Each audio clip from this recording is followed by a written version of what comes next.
Bismillahirrahmanirrahim. Assalamualaikum warahmatullahi wabarakatuh. Apa kabarnya anak-anakku sekalian? Mudah-mudahan kalian masih semangat dan selalu dalam keadaan sehat walafiat.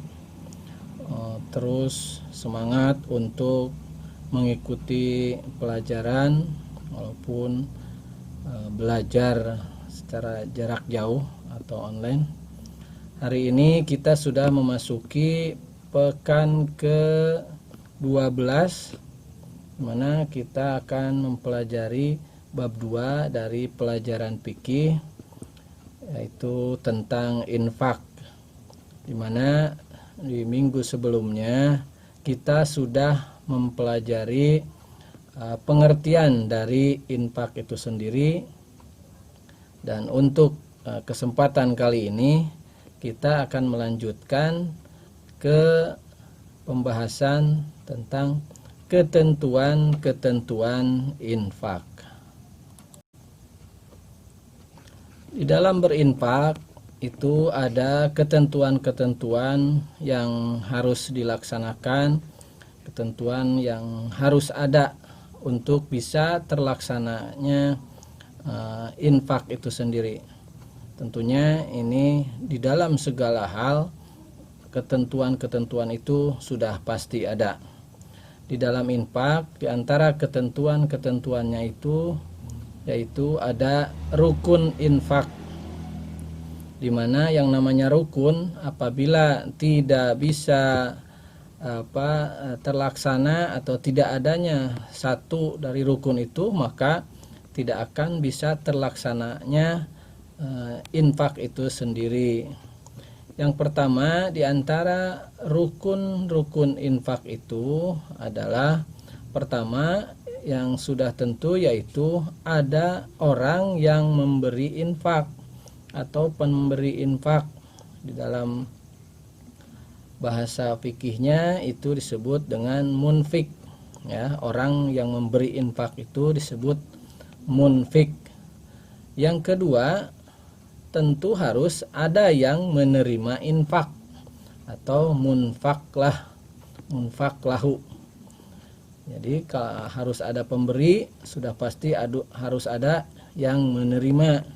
Kemudian yang ketiga, harus ada barang yang diinfakkannya. Ya, yang ketiga tentunya ada penyerahan atau ijab kabul, atau di dalam bahasa lain yaitu akad.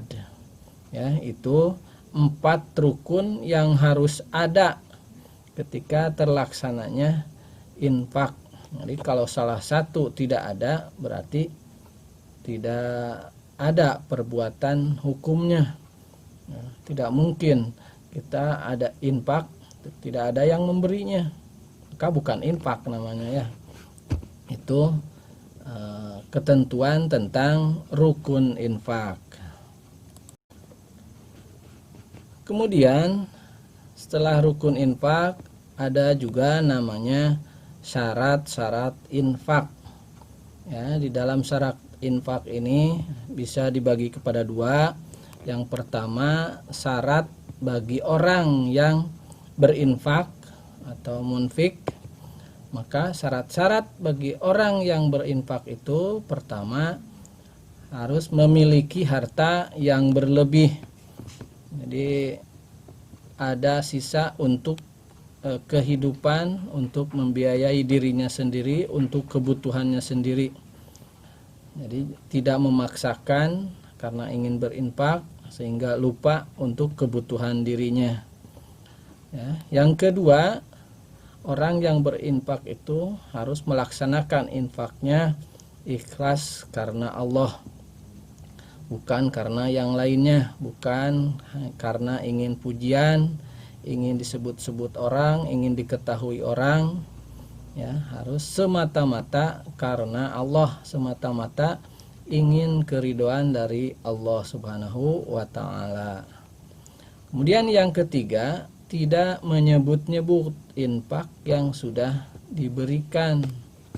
Ya, ini pengumuman ketika sudah infak, pengumuman kepada orang lain, atau biasa dilakukan oleh pejabat atau selebritis, itu biasanya memanggil wartawan atau lain sebagainya, atau di zaman sekarang upload di Instagram, Facebook ya. Tapi niatnya bukan untuk dakwah, bukan untuk memotivasi orang lain, tapi ingin diketahui orang lain bahwa kita sudah berinfak. Itu tidak boleh ada di dalam orang yang berinfak. Kemudian yang keempat, tidak menyakiti orang yang menerimanya. Ya, tentunya kita harus memberi infak itu semata-mata untuk membantu, menolong orang tersebut tanpa harus menyakiti, tanpa harus menghinakan orang yang diberi infak itu.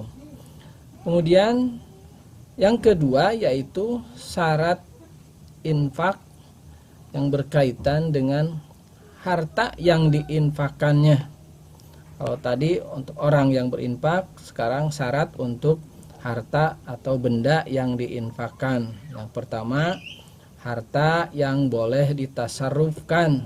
Artinya harta atau benda yang diinfakkan itu bermanfaat, bisa digunakan, bisa dimanfaatkan untuk suatu hal yang berguna tentunya. Yang kedua, harta yang diinfakkan itu yang bisa diperjualbelikan, ya, bukan barang rongsokan yang sudah tidak laku atau sesuatu yang memang tidak laku untuk dijual di pasaran. Ya. Jadi kita berinfak itu suatu yang terbaik. Allah memerintahkan seperti itu, Allah dan Rasulnya.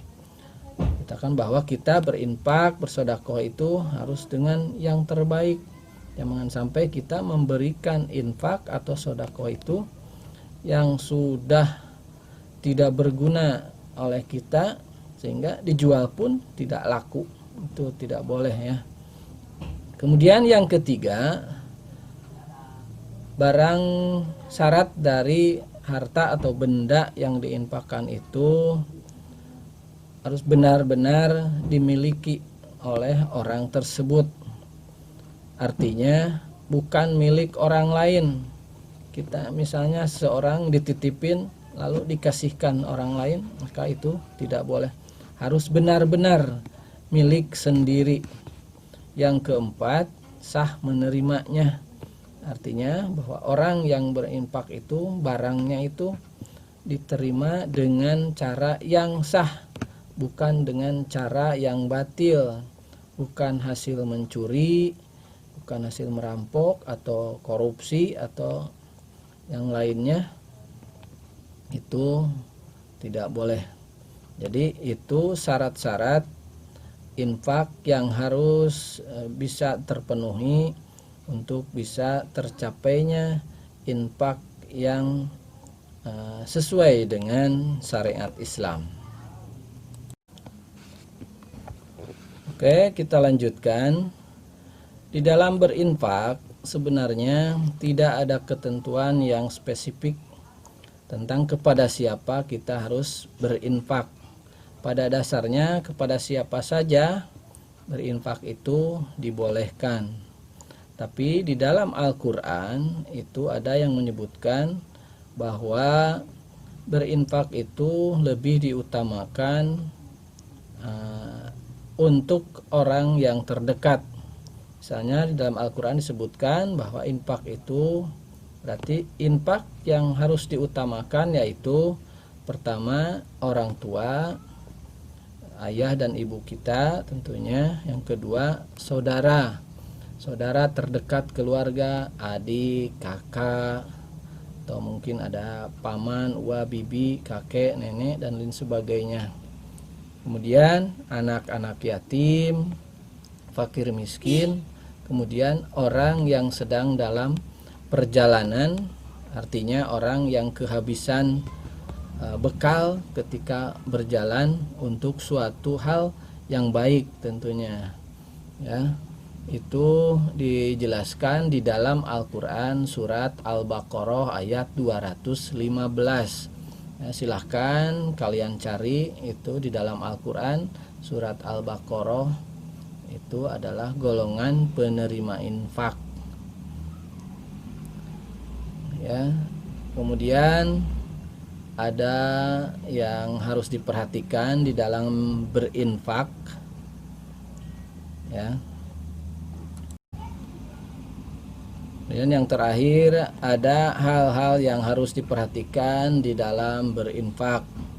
Yang pertama, tentunya berinfak itu tidak boleh berlebihan, ya, apalagi kita berlebihan karena ingin pujian, ingin dilihat orang dan lain sebagainya.